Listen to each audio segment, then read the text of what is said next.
आदर्श शिक्षण संस्थान के ऑनलाइन शिक्षण कार्य में सभी भैया बहनों का हार्दिक स्वागत। अध्याय 16 मातृ पितृ भक्ति बालक श्रवण कुमार के जीवन परिचय के बारे में हम पढ़ रहे हैं। बालक श्रवण कुमार एक निर्धन बालक था। उनके माता पिता अंधे थे, लेकिन वह बालक अपने माता पिता की सेवा में ही अपना धर्म समझता था।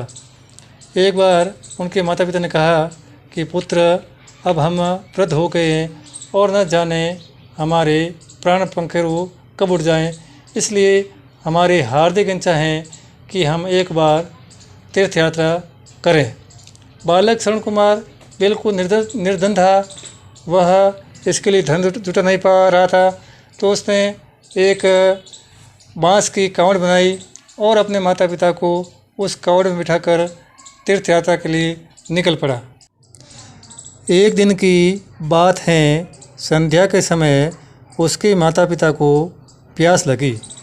पास में पानी नहीं था, अतः वह घड़ा लेकर नदी की ओर चल पड़ा। कुछ अंधेरा हो गया था। उसने ज्यों ही अपना घड़ा पानी में डुबोया, डब डब की आवाज़ हुई। जंगल में शिकार के लिए आए हुए अयोध्या के महाराजा दशरथ ने डब डब की आवाज़ को किसी जंगली जानवर की आवाज़ समझकर शब्द भेदी बाण चलाया। घड़ा भरने से पहले ही वह बाण श्रवण के सीने में लगा और तीव्र वेदना से श्रवण की आह निकल पड़ी। चित्कार सुनकर राजा दशरथ चौंक पड़े। वे शीघ्र ही वहाँ गए। देखा तो खून से लथपथ श्रवण कुमार दर्द से करा रहा था। उन्होंने तुरंत उसके शरीर से तीर निकाला। वे बड़े दुखी हुए। मृत्यु से संघर्ष करते हुए श्रवण को एक ही चिंता थी कि उसके माता पिता प्यासे हैं।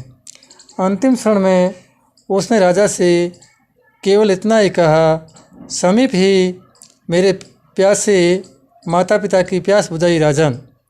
श्रवण, तू धन्य है। तेरी मातृ पितृ भक्ति धन्य है। तू सदैव अमर रहेगा, राजा के मुख से निकल पड़ा। इन शब्दों के सुनने से पहले ही श्रवण के प्राण पकड़ उड़ चुके थे। राजा जल का पात्र लेकर उसके माता पिता के पास पहुँचे और उनसे पानी पीने को कहा। उन्होंने राजा से पूछा, तुम कौन हो? श्रवण कहाँ है? दुखी महाराज दशरथ ने सारी घटना का सुनाई। घटना सुनकर वे दुख से छटपटाने लगे। वे बोले, राजन, श्रवण हमारी आँखों की ज्योति था। उसके बिना हम जीवित नहीं रह सकते। हम तुम्हें श्राप देते हैं कि हमारी तरह तुम भी अपने पुत्र के वियोग में प्राण त्यागोगे। इतना कहकर पुत्र के वियोग में उन्होंने अपने प्राण त्याग दिए।